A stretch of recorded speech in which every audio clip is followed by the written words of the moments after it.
Continuamos en Salud y Sociedad en Popular Televisión. Estamos hablando del tema de las alergias y del asma en los niños, fundamentalmente.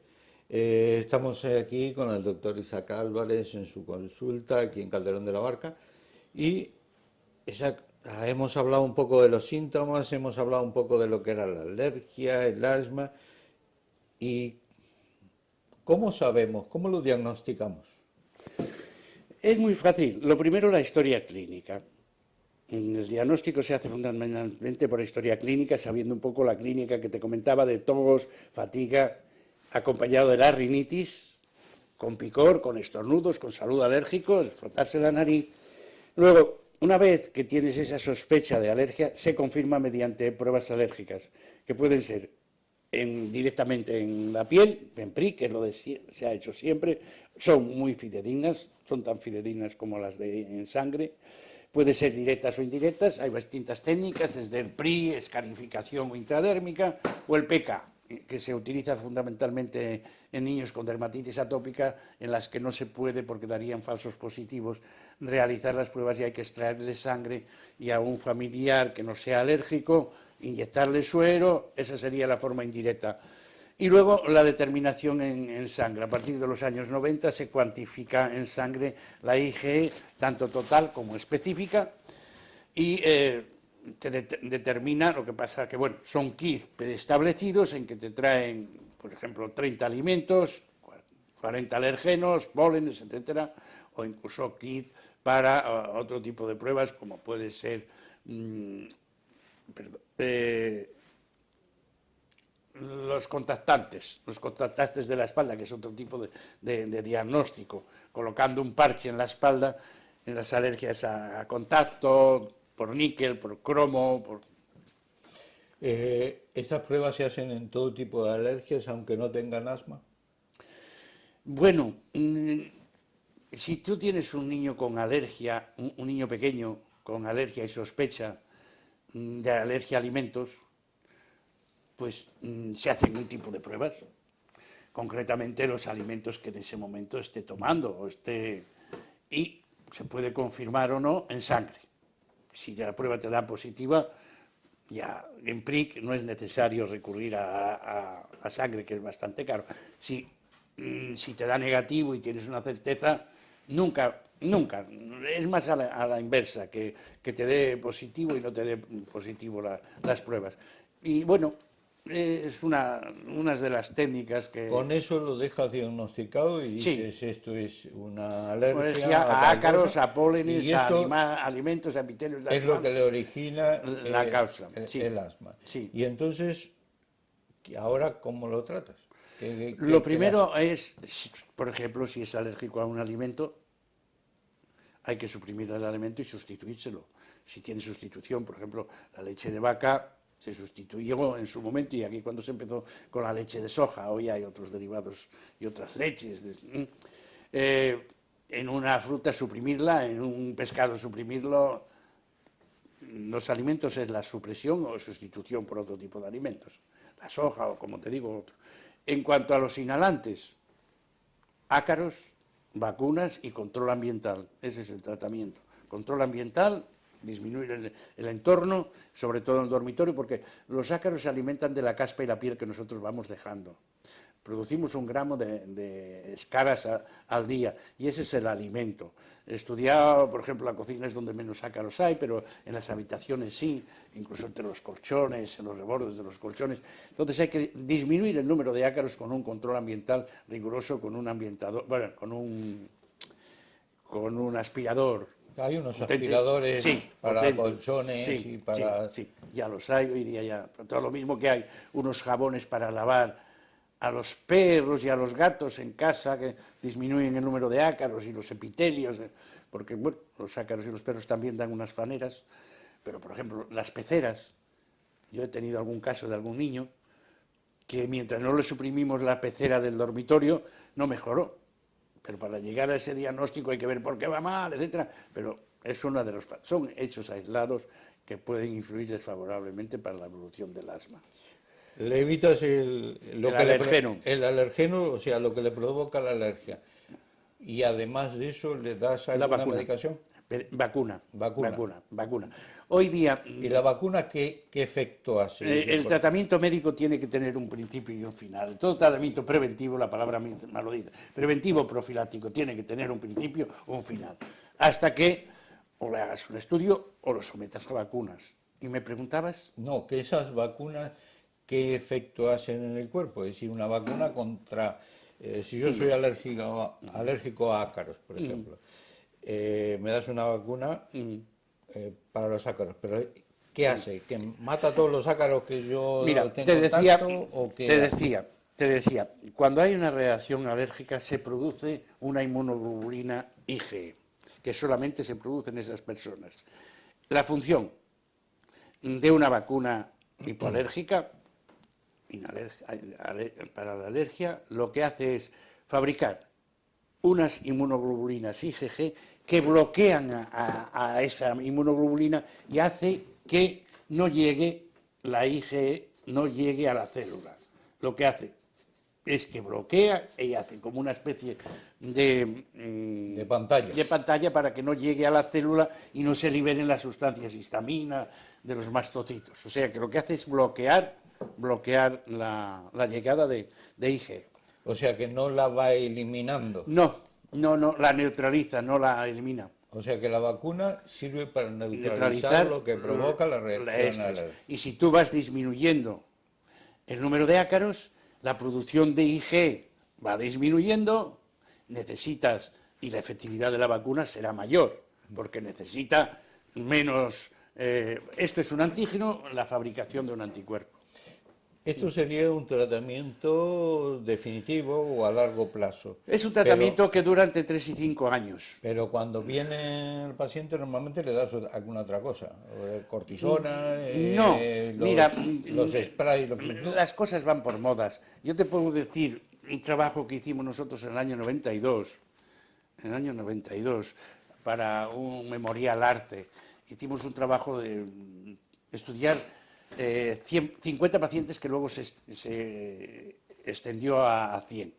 50 pacientes asmáticos se siguieron durante 24 meses sin ninguna medicación previa.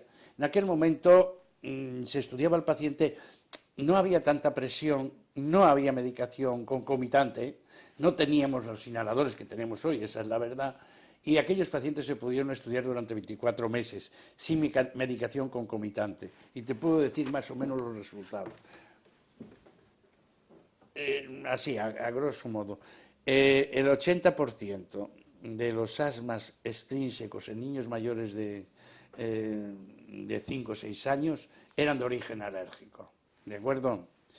El número de crisis cuando llegaban estos pacientes era de una media de 8 crisis al año. 8 con algo. A los 12 meses había descendido a 2 con algo. Y a los 24 meses solamente tenían 1,7 crisis al año. Menos de 2 crisis al año. O sea que niños con vacuna durante 24 meses, un control ambiental correcto, etcétera, el número de crisis que al principio era de 8 crisis al año, sin medicación concomitante, bajó a menos de 2, a 1,7. ¿De acuerdo? Y de los que eran exclusivamente alérgicos a ácaros, que eran el 54%, más del 50% solo ácaros, el 77% no habían tenido crisis asmática en los últimos 2 años. Eso, ¿cómo lo sabes? Haces una historia, haces unas revisiones cada 6 meses y te fías de lo que te dice la madre. ¿Cuántas crisis ha tenido? Ninguna. ¿Cuántas veces ha ido al hospital? Ninguna. ¿Cuántas veces ha manejado el terbasmil, la terbutalina? Ninguna. Y con los sprays, que veo que tienes ahí una Sí. exposición de spray, ¿con estos se controla en agudo las crisis? Sí, se controlan las crisis. Mira, siempre que dispongas de una medicación en polvo, debes de manejar el polvo y no los aerosoles. Los aerosoles, ha habido aerosoles delicados, peligrosos, vamos a decir, lo mismo. ¿Algunos de esos son aerosoles? Sí. ¿Algunos de los que tienes detrás? Sí. Son aerosoles, por ejemplo, un aerosol muy conocido es el Ventolin. El hecho de llevar un expansor ya implica un riesgo. De ahí que hoy se tienda siempre a manejar medicación en polvo. Medicación en polvo, como te digo, tanto esta como esta, para las crisis o para apoyo. Eso en cuanto a... Y luego, todo tratamiento profiláctico, como te decía, tiene que tener un principio y un final. En las crisis se maneja, sí, salbutamol, pero se utiliza más que en aerosol con mascarilla. Eso te iba a preguntar, porque claro, los niños, lo mismo que me pasa a mí con los viejos, no aspiran ni el polvillo ni el pulverizador. En un trabajo que hicimos a nivel de la Sociedad Española de Alergia, el 60% de los adultos hacían incorrectamente la técnica del aerosol. Y el niño, imagínate. Con la llegada de las cámaras y demás, eso mejoró mucho, pero ahí introduces el salbutamol como tal y la fluticasona o el corticoide como tal y nada. Eso se ha utilizado desde el tratamiento de sinusitis al tratamiento de las crisis. Y los periodos intercrisis, las cámaras espaciadoras es lo que se está utilizando. Yo utilizo mucho esta porque tiene la gran ventaja que vale para todos, porque si no, cada laboratorio tiene su cámara. Entonces esta cámara lo que hace es que al ser esto de goma, todos los aerosoles se adaptan a ella. Y con esto, el que no aspire, como queda dentro de la cámara, que respire y listo. Y hay algunas que... Hay una trampa. Van con nariz y boca. Sí, nariz y boca, y otra que son solo de boca. De boca. Hay que taparle la nariz. Lo idóneo son las de nariz y boca. Si tú quieres... Hay que hacer una trampa. Si tú quieres que un niño le funcione, tienes que enseñarle a soplar. Le pones trocitos de papel o le pones una vela y haces que sople. Y una vez que él aprende a soplar, le adaptas. Él le haces que sople y una vez que está soplando, le adaptas la cámara para que en la expiración él pueda... Es una pequeña trampa que funciona a veces.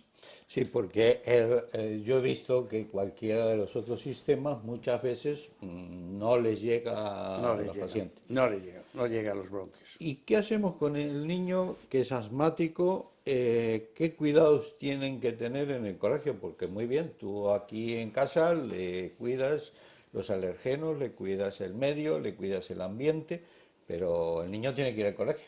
Sí. Lo primero, por parte de los profesores, el niño tiene que incorporarse a las actividades normales del colegio. Lo primero, como te decía antes, no debe de llevar el aerosol presurizado. No porque crea un hábito, crea una dependencia, incluso puede crear un complejo de inferioridad cara a otros niños porque le ven enfermo, por lo tanto eso descartado. En segundo lugar, tiene que hacer todos los deportes que haga el niño y puede hacerlos. Lo único que hay que tener mucho cuidado es con los deportes rápidos. Por ejemplo, no podría correr los 100 metros, ¿de acuerdo? Porque se le produce un broncoespasmo rápido y no podría hacer deportes contra el reloj, vamos a llamarle. Si tiene una crisis en un momento dado, por ejemplo, corriendo, haciendo gimnasia, al niño hay que dejarle descansar. Esos son generalmente broncoespasmos por ejercicio, por aire frío, y si tú le dejas descansar durante 5 o 10 minutos, el niño se recupera, incluso jugando un partido de fútbol le puede ocurrir, se recupera y no necesita medicación. ¿De acuerdo? O sea que el niño se puede incorporar a todos los deportes, no debe de... hay que hablar con el profesor, cada profesor es un profesor distinto. Hay algunos que te exigen un certificado. Yo creo que hay que incorporarles al régimen habitual de trabajo, de deporte y tener esas salvedades. Otra cosa ya es con las alergias a los alimentos. Ese es un tema muy arduo que a veces cuesta mucho trabajo en los colegios establecer una dieta, porque es difícil, viene de un catering y otro caso. Es otro tema que hay que tratarlo uno por uno y cada caso uno por uno. Pero en cuanto al deporte y al colegio, simplemente saber esto, no dar la medicación, que el niño se puede incorporar al colegio y a todos los ejercicios para no crear un complejo de inferioridad, sentirse enfermo, etcétera, porque si no vendrían deformidades y demás. ¿Y si le da una crisis en el colegio?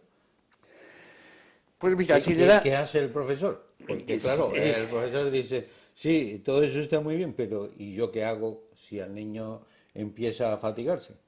Mira, los colegios hoy están lo suficientemente preparados con un pequeño botiquín donde tienen una serie de cosas, pero yo creo que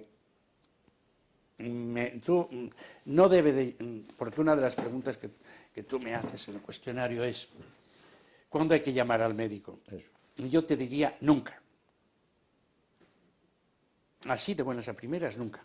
Cuando tú veas que un niño tiene asma, llévatelo tú al médico, al servicio de urgencias. ¿Por qué? Porque eso puede ir a más y lo que requiere es un tratamiento específico y es cuestión de tiempo y de minutos. Así como las bronquiolitis y las laringitis estridulosas, en su momento las curábamos mandando a la madre y al niño en el asiento de atrás, subiendo a Peña Cabarga o yendo Hasta el chiqui. hasta el Chiqui y volvían nuevos. En esto te digo lo mismo. No se debe de llamar al médico porque te puedes encontrar en una situación extrema, o eres un tío que ya dominas la situación y lo sacas adelante como sea, o eres un especialista, pero no se puede someter a un pediatra, concretamente en un domicilio. Por lo tanto, mi consejo es, lleves el niño tanto del colegio, lleves el niño tanto de casa al servicio de urgencia cuando tú como madre o tú como profesora veas que tiene dificultad para respirar. Me preguntan las madres, ¿y qué es la fatiga? Pues nadie conoce mejor que a usted el niño, esa es una pregunta que se hace todos los meses. Nadie conoce mejor a su hijo que usted. ¿A usted le parece que tiene trabajo respiratorio? Eso es fatiga, no hay más, no hay otra definición. Cuando usted vea que su hijo, al principio por las madres tienen que aprender a ver la fatiga en el niño y tienen que llevarla a urgencias. Y cuando lleven 3 crisis, ya sabrán si la crisis es intensa o no intensa, y cada niño va a responder de una manera. Lo idóneo es, yo cuando hago un informe, tratamiento, la terbutalina, que yo es lo que más manejo porque es en polvo, y la medicación que su médico considera inoportuno. El mejor índice de curación es cuando te dice, sí, tengo el medicamento desde hace 3 años caducado porque no lo he utilizado. ¿Cuántas veces ha ido a urgencias? Ninguna. Esos son los parámetros de evolución de una crisis asmática, que no esté con medicación, que no esté con ninguna medicación, que no haya tomado broncodilatadores, que no haya asistido al servicio de urgencia. Y decías que en casa, lógicamente, hay que adaptar dependiendo de a qué sea alérgico. Sí. Y que hay que cuidar algo más. ¿Tengo que tener una bombona de oxígeno en casa para el niño? No, nunca. O sea que el oxígeno no es necesario. No, eso se da en los asmáticos crónicos. Yo que he estado en una cuenca minera de 3 años antes de empezar como médico cabecera, pues sí que tenía oxígeno para los silicosos y para enfermos crónicos en el adulto, pero para niños no. ¿Y qué es lo que va a desencadenar una crisis? ¿Puede ser un estrés? ¿Puede ser...? A nivel pediátrico no. A nivel pediátrico, y concretamente y hablamos de Santander, porque la Santander aquí las polinosis son escasas, pero vamos, se resume. Ácaros, el 90%. O sea, cuando haya mayor concentración de ácaros. En el otoño, las 2 jorobas del dromedario, la polinosis, que en Cantabria está sobre el 14% y es muy corta en el tiempo, y luego pues tienes desde el reflujo gastroesofágico, que ahora a nivel infantil hay muchísimo reflujo gastroesofágico, yo ahí no voy a entrar, pero hay muchísimo. El reflujo gastroesofágico que simula asma, a mí me vino hace poco todavía una señora mayor que había estado por varios sitios y la historia era clarísima de un reflujo. Le dije, mire, le voy a poner un tratamiento durante 20 días como un reflujo, si es así, luego va a ir al especialista digestivo, porque para mí lo que tiene usted es un reflujo. Fue ponerle el tratamiento y luego la mandé al especialista digestivo. ¿Y se acabaron el asma? Se acabó el asma. Luego hay asma por alteraciones anatómicas, como arcos vasculares, hay asmas intrínsecos, por ejemplo, por analgésicos tipo la aspirina, hay asma por anisakis, hay asma por el látex en polvo. Por el látex en polvo se ha podido demostrar que el látex lleva al mercado, aparte del látex por contacto, el látex por inhalación lleva 20 y tantos años. Pues bueno, el látex se autodegrada y el polvo que cae al suelo puede ir, y de hecho yo tengo enfermos de niños con crisis asmáticas, de sacarles esa misma noche a dormir fuera a casa de la abuela y al día siguiente llamarme la madre que el niño estaba perfecto. Y es que te da una alergia al látex, que está durmiendo en látex y que lleva dando vueltas 3 o 4 meses y lo han visto 25 pediatras. Colchones de látex. Colchón de látex. Esos son casos específicos y tal. Lo que te comentaba antes del kiwi, el látex da ese tipo de alergias. Los epitelios de animales en su día dieron mucho problema. Cuando el hámster, que hubo ahí 5 años que todos los niños tenían un hámster en casa, dio una cantidad de problemas terribles, tanto por el pienso como por el epitelio de látex, del hámster. En cada momento te van surgiendo cosas, tienes que estar muy al día, lo mismo que te decía en el chicle Bam Bam. No nos vamos a meter en los inhalantes irritantes de las casas, los furfús y los sprays. Las lejías y los olores. Y los olores. Yo tuve aquí 2 pacientes que cada vez que se ponían en el ascensor, una crisis de asma, les entraba el asma por los furfús ambientadores. Los ambientadores. En el caso decías antes de que no deben acudir hacer acudir al médico a casa. No. Es mejor que vayan se desplace a urgencia, porque aparte tendrán los medios, más medios. Si el niño requiere o va empeorando, tienes los medios para poder sacarlo adelante. Y la pregunta clave: ¿tiene alergia? ¿Tiene asma? ¿Se va a curar el niño? Sí, mira, la alergia es muy fácil. Si tú tienes una alergia a un alimento, hay que suprimirlo. Quitas la causa y eso es en el asma lo mismo. ¿Se cura? Sí, tú disminuyes el control ambiental y consigues que la fabricación de esos anticuerpos sea superior a la cantidad de antígenos que tiene. O sea, que el alergeno que haya disminuido, el control ambiental esté bien hecho y la respuesta a las vacunas sea buena. Entonces el asma en esos casos se controla. Yo me acuerdo hace unos años que se decía que la rinitis alérgica y el asma eran como la iglesia de mi pueblo, que no tenía cura. Sí. Bueno, volvemos a lo mismo, sí que tiene cura, sí que la tiene. O sea, hoy día tiene tratamientos efectivos.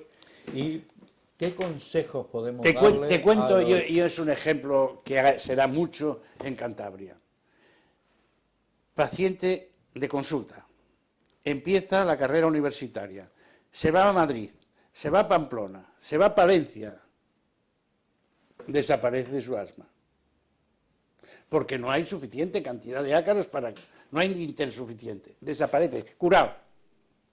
Yo tengo a mi hija que es una rinitis alérgica a ácaros, vive ahora en León y nada, no tiene nada. Cuando viene aquí tiene su rinitis, o sea, depende del nivel de alergenos. Y lo mismo, tienes a la inversa, un paciente alérgico a pólenes de Jaén, de Madrid, le traes aquí, fenomenal.